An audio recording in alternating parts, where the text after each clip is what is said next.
Hey everybody, my name is Ann Miller and I am from Arizona and I am an author of Christian romance novels. No, I am not. But that is Ann, who taught on Thursday. I am Bill. I help out here with small groups and this is your week 6 small group guide. Ann had the opportunity to talk to us out of Genesis 37 about Joseph and Joseph's dream. So Joseph has this dream about stars and about wheat, and they're bowing and moving around, and it doesn't make any sense to him. So he asks his brothers for some help, and they're not excited about it. And he asks his dad, and his dad's no help either.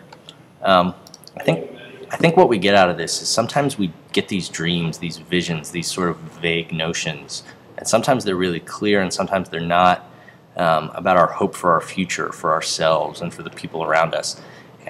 And most of the time, sometimes, other people aren't sharing that same vision, and it can be frustrating, maddening, and often to the point that we let that vision slide and we don't try to live our lives intentionally towards what God has shown us.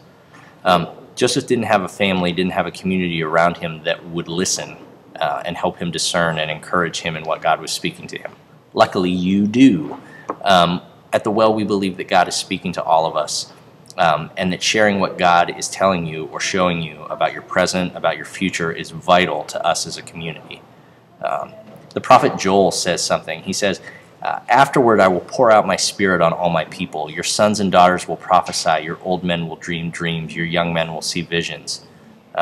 Jesus' disciple Peter quotes this passage in Acts 2 to help explain to the crowd the craziness of the Holy Spirit at Pentecost, that that day has come where God is speaking and moving. So the Holy Spirit is moving and speaking and imparting vision to this community, to God's people, and we want to hear about it. So this week, as your small group, we want you to take some time and get quiet and pray and listen to the Holy Spirit. Invite the Holy Spirit to speak to you and look for this vision. Then we encourage you to share what God has told you with one another. Just be bold, speak it out. There are no wrong answers. There are wrong answers, but I won't tell you all about it. Then, as a group, encourage that person for sharing in and of itself. Ask questions. Help them to clarify their vision. And here's the cool part. Maybe, just maybe, wink, God's speaking the same thing to more than one of you. And what a cool opportunity to affirm one another and confirm what God is doing. So that's short, and that's sweet, and that's what we got going on. If you have any questions, feel free to get a hold of me. I work here, and I am honored and proud to be a part of this community.